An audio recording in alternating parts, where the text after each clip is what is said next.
Hi there. Welcome to Courageous Conviction. Remember that Jeff and I sit down and we discuss a topic or a theme. Sometimes things are more a little sensitive than others that many don't want to talk about. Our road back to the covenant path and to finding our Savior Jesus Christ was not an easy one. We both got way out there. We have a lot of experience. We put a lot of study and a lot of our knowledge together when we're discussing these topics or these themes. We may go down many rabbit holes. So we have 5 episodes each week that we hope that you'll come back and join into before we bring things around full circle. So please hit the like button, subscribe, and let's get started.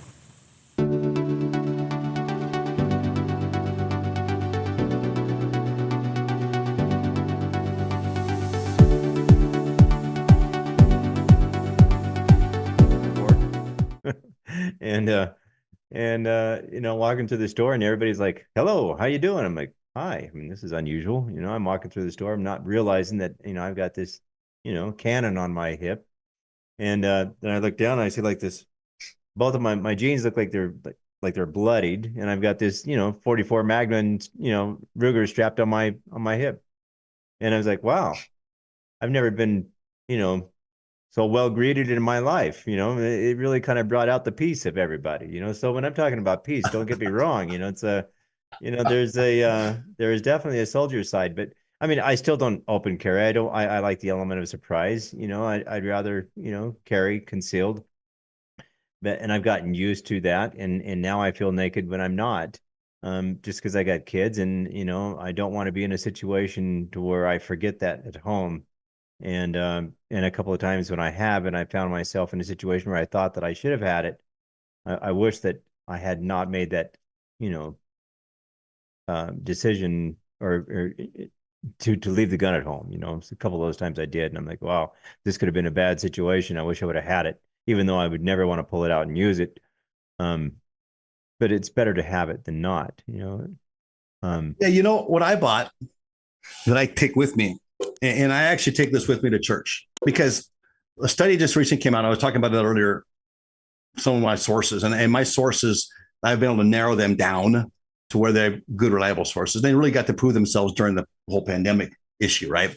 But I think it was 90% of the mass shootings that have taken place in the United States have taken place in gun-free zones. Like the recent bowling alley, big sign up there, gun-free zone. Well, these people, and here's something people don't understand. And we're starting to see this now as the DOJ is being weaponized against political opponents, right, by the current administration.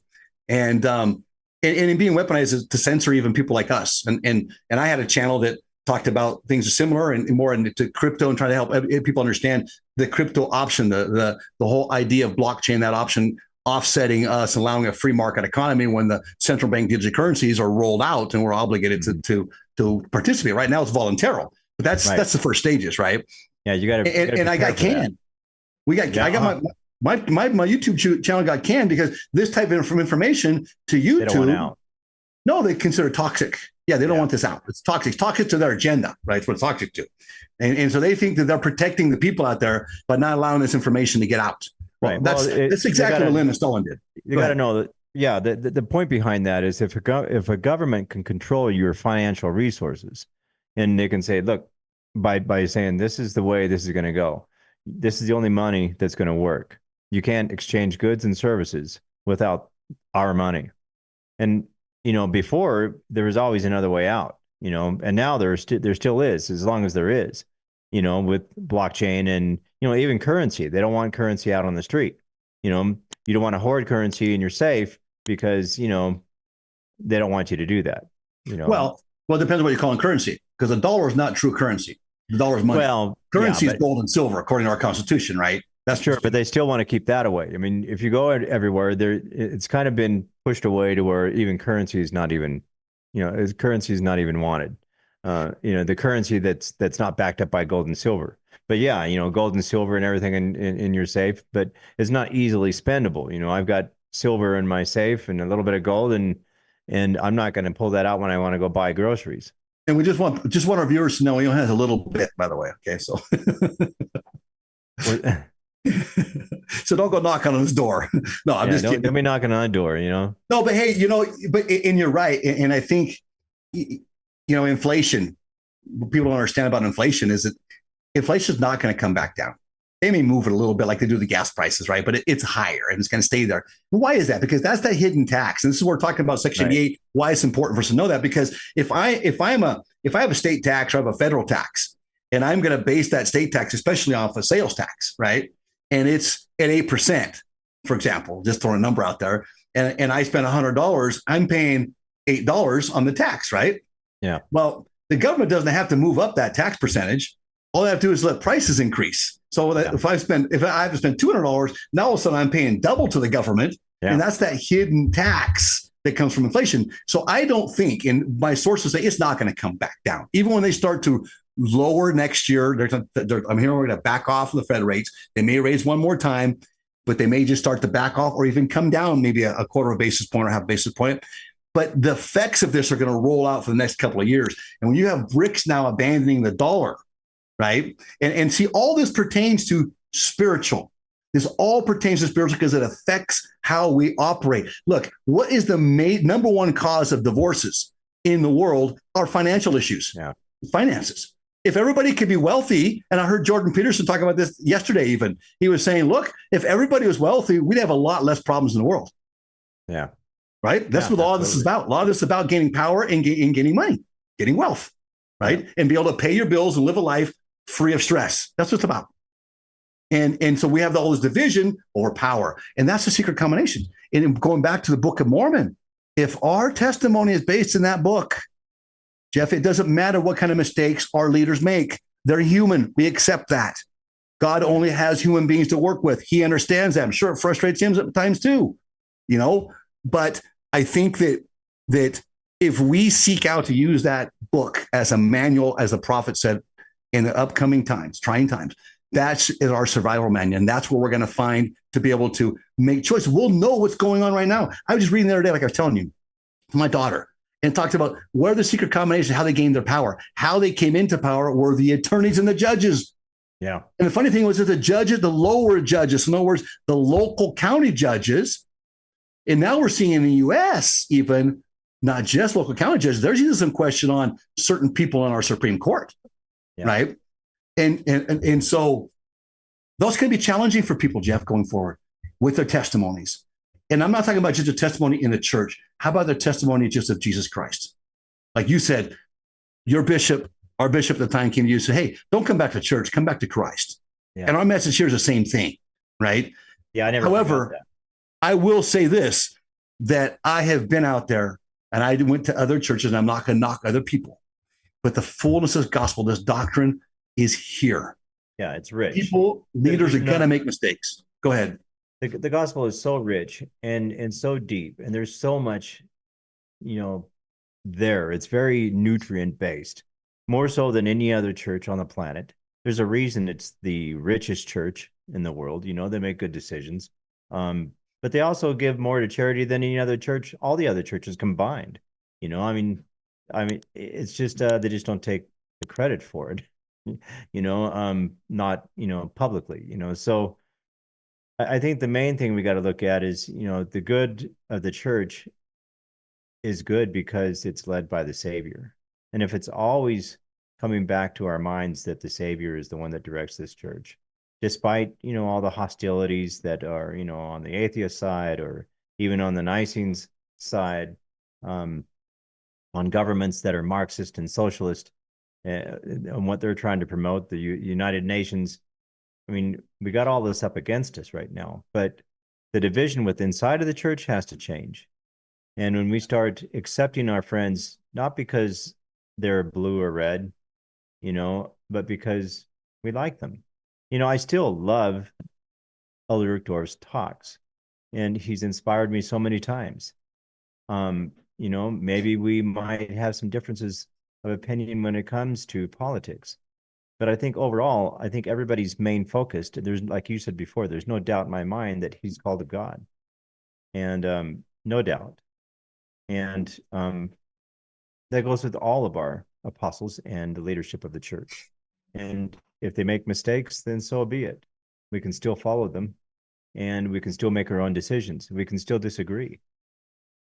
Yeah, and that's true. And I think that's a a point that I think is overshadowed, maybe intentionally in the church, or maybe it's not intentional, because I don't feel that at all. I don't think it's leadership intending to do that at all, right? No. And you're talking about the song "Follow the Prophet, Follow the Prophet." Well, I think though that there's, and I've read some things in the past that's kind of a concern, because we don't worship the prophet, we worship Jesus Christ and our Father, right? And the prophet is a vehicle. Our leadership follows Jesus Christ. Yeah. So, I mean, ultimately, that's what it's all about. And if we're being directed to pray to get revelation, and we're asked to follow the prophet, because that's coming from the Savior, and we understand that's biblically based as well. But Jeff, does that mean we follow every word he says? Everything comes out of his mouth? Well, no. I mean, we have to pray and we have to get inspiration. At COVID, when we were asked to get the shot, I mean, I remember there with the video with Russell M. Nelson pulling his shirt up and getting the jab. That inspired me. I'm like, okay, I wasn't going to do this before. I'm going to go do it. I did. Do I regret it? Now I don't regret. Now I wish I wouldn't have done that. Go ahead. No, maybe not. And some of but the whole world was afraid of COVID at that point. And I remember the steps that we took. To wearing masks at church. And once we went back to church, and the virtual church and all those things that happened, but remember the year before that, or the months leading up to that conference, Russell M. Nelson came out and said the next conference is going to be different than we've ever had before. Well, I believe that was inspired. I believe he was inspired to say, hey, this next conference is going to be different than we've ever seen. And it was, but that took me by surprise, because it wasn't exactly the difference that I was thinking it might be, and I think a lot of people were thinking it was going to be something, not what we got, but it was different. There's no doubt about it. Now, so you know what, Jeff? Go ahead. I'm just saying we got to be in tune with the Savior and personal revelation, and we do need to follow the prophet. But does it mean that we all have to go out and make a bad decision about health? Because maybe I shouldn't have gotten the jab. I did, and it's cost me some money, and it's cost me a lot of grief there. Physically having to go to the hospital a lot and getting extensive testing on my head.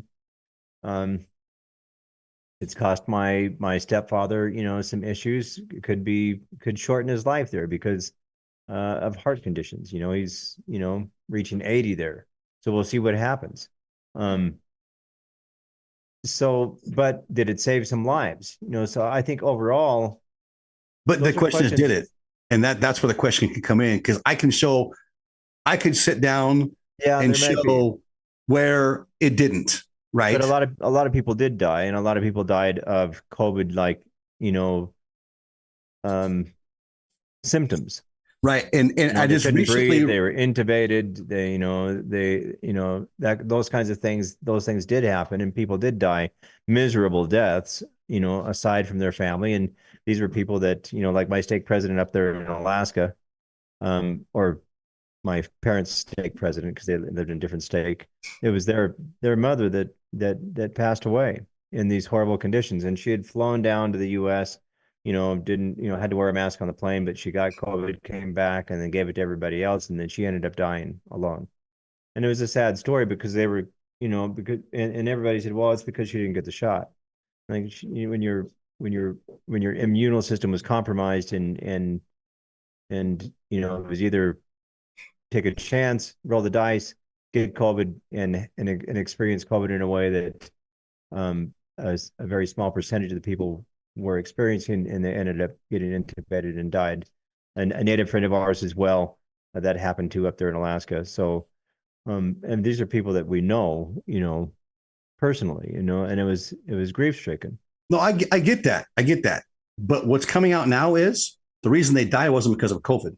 It was because the treatment that they were giving, that was sent down from the World Health Organization, was wrong treatment, and that killed the people. Most of the people died in the hospitals.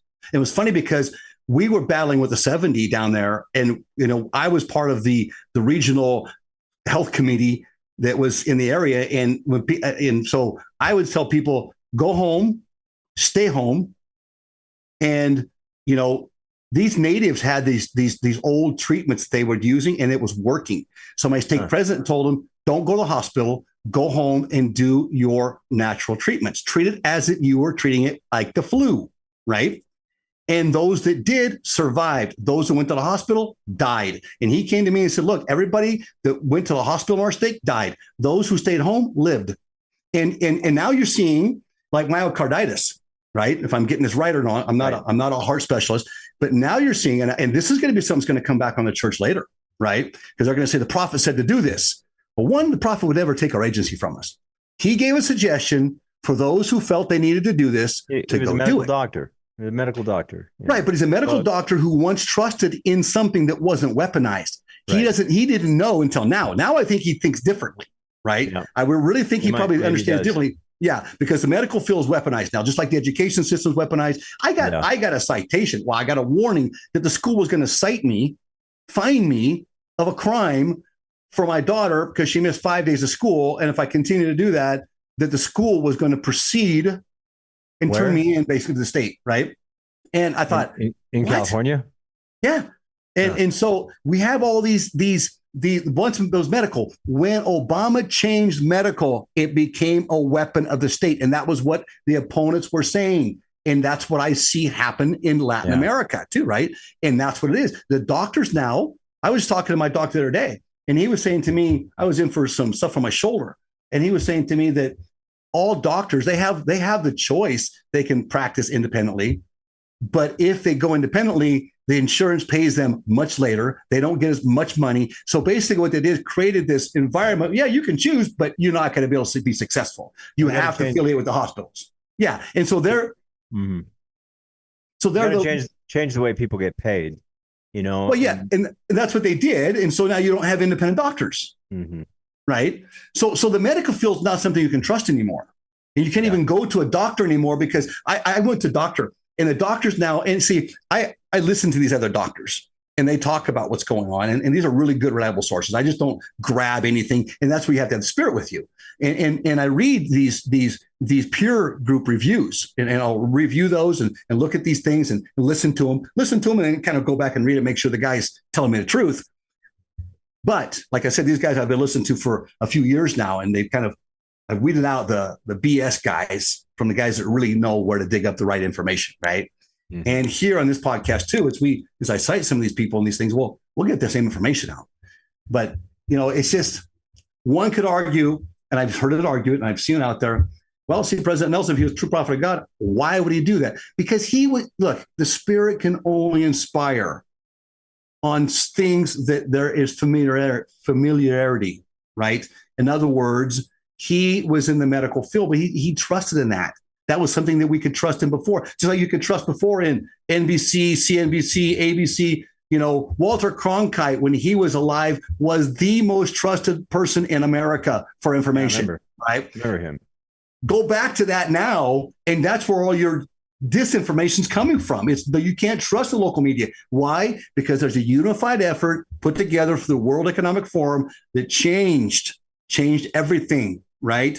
And they took power. Interesting enough, they got power from the United Nations to carry out the 17 ESG goals of the United Nations, which is to make us more of a environmental friendly type of a world, right? And we give up all of our freedoms now to United Nations. By the way, this administration signed us into this. So our travel, everything is going to be now, we need permission, not just our passports, but we're going to ask permission from a United Nations travel agency or a group that will then approve us to be able to travel internationally because they're going to protect the world. Well, those people we don't vote for. There's no Democratic, there's no Republic there. They are not leaders we put in power. They're people that, and we're going to usurp, basically they're going to usurp our power or the Constitution's power under this umbrella. And this administration is doing that. And this is why I think it's important. Exactly. And the courts are supporting that, right? And I think this is why in the next interview or next podcast we do, that we talk about Section 88 and break that down more, especially 77 through 81, because it's important we know these things so that we can be good priesthood holders, so we can make good decisions financially economically, socially, for our children, for our wives, etc., to fortify our homes, as the prophet said. Power in the priesthood. Yeah. Well, I think we'll leave that for our next podcast, Jeff. What do you say? Yeah, I think that's a great way to launch off the next podcast. Yeah, I think so too. And we'll get into that. And please, subscribe below. It's free. Hit that button down below, subscribe, give us a thumbs up, send this out to your friends. It's our new podcast. Jeff and I have these experiences that we've lived outside the country many years of our lives. So we have a different perspective on what's taking place. We've lived under socialist governments, and and especially myself being stayed even longer. And I saw things happen in Costa Rica where a complete change took place in Costa Rica and government wise. And I still have things going on down there with attorneys and so forth that keep me abreast of what's going on. And it's very different than what it was. And the world's changing, right? But there is hope out there. There is free markets out there. There are people that are rising up that Father's calling, just like he did when the British were trying to take away the freedoms of this new continent. Yeah, right? It's all over again. Yeah. Yeah. I mean, I left Alaska, back in 2004 on a motorcycle to Costa Rica because I thought that our country is going the wrong direction. And I bought into that whole socialist idea. When I got down to Costa Rica and lived there and opened a business, married my wife and ran other businesses and then opened my own business, I realized how that socialist government was destructive, to my own personal finances, and it was to the whole country. And it still is. And eventually, a decade later. But some, Jeff, think that's the law of consecration. That is not the law of consecration. The law of consecration it's about agency. No, and I get that. And I think we'll unpack that's a whole series of podcasts, I think, that could be another one for us too, is unpacking, because there's a lot out there. I'm trying to think of the elder's name, Elder Ken. The satanic way is to take away agency. It is to say we're going to get everybody taken care of. And we're going to police everything for everybody's safety, so nobody feels like they're in any harm. Right? That's the same thing, same idea. But law enforcement, military, my friends anyway, that are in those agencies, think the way we do. Yeah, especially the sheriffs, I think, are a little more clearer thinking than that. But absolutely, the sheriffs in particular. Yeah. Well, if you want to get technical, the sheriffs are the only constitutional police force that we can legally have here. So that we've allowed the governments to grow their strength, their left-leaning strengths, by creating a police force, by creating a highway type of highway patrol or highway force, right? In California's California Highway Patrol. By creating those are not constitutional. Yeah. The only policing force needs to be elected by the Republic, right? Yeah. That's constitutional. Now, I'm not out saying we rebel against something that our grandparents allowed to take place. Mm-hmm. They should have stood up then, right? But my grandparents coming back from the war, World War II, and things were good, man. We just defeated communism. We're a free country. We just showed how America's great. Well, we're under some deception in that dream as well, but that was their mindset. And so I can't blame them. Right. And I could go back to my parents. I talked to my mom recently. I said, Mom, a lot of what we're experiencing right now is because you and Dad failed to do your part as my parents. Now, I'm not blaming Mom. I was teasing my mother, and she actually accepted that. I was waiting for a little bit of a defense, right? But she said, we were all caught up in Keep Up with the Joneses. We were all competing with each other, and we bought into the distractions that the government set up for us. The corruption's not new here, Jeff. The corruption's just finally been exposed. Like or don't like that orange man, he exposed that. Little increments, nobody saw it coming until it's here. And now it's here. It's like, what the hell happened? Well, we were warned of this. Yeah. Elder Benson. Yeah, he did. President McKay, they warned us. That's what the book is about. They can make a comment. If you haven't read the book, I suggest you read it. Yeah. Yep. It's a good book. I think people should put in their comments what they want to hear, down here, what they want us to talk about, what resonates with them. I mean, we're going to have our own, agenda, but we want it to be, something everybody wants to talk about. And when we say agenda, we're saying what we've learned coming through and what we feel can help people on the backside that went through or going through things we went through, right? Yeah. It's a purpose. It's a target that we're aiming for to help people not leave the church, because we did. And, you Yeah, know, I mean, by no means are we going to act by any type of coercion. What we're trying to do here is persuade people to the truth, and it's up to all of you to accept whether you want this or not.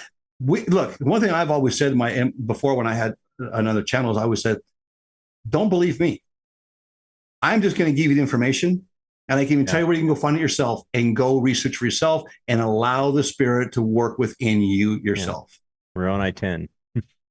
I'm Moroni 10-4. It's 10-4 actually. I like because on CB radio it means yes, right? Yeah. So that answer you're going to get is 10-4. Well, it's actually kind of a little more than that, but I always remembered it.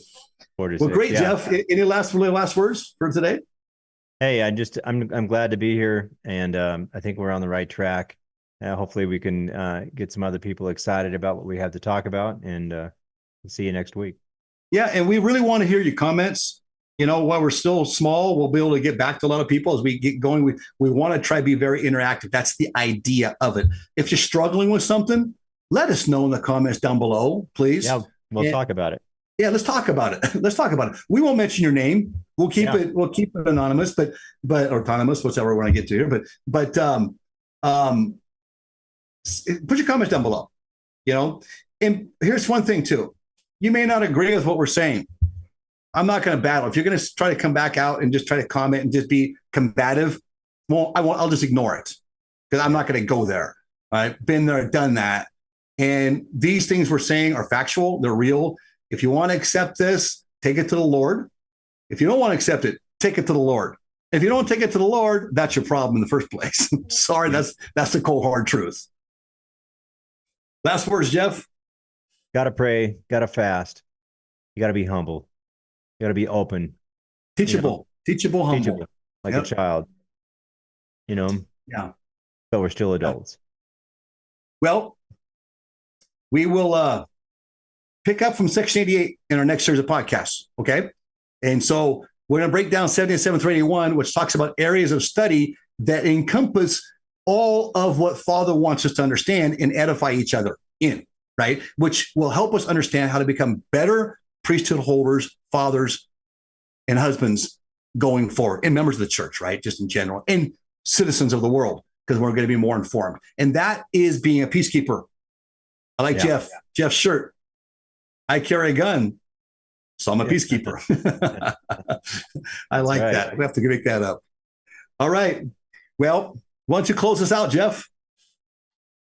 Well, we look forward to seeing you there next week, and put some things in the comments there to let us know if we're on the right track or not with what you want to listen to, and we'll see you next week. Yeah, courageous conviction. See you guys next Saturday. Peace.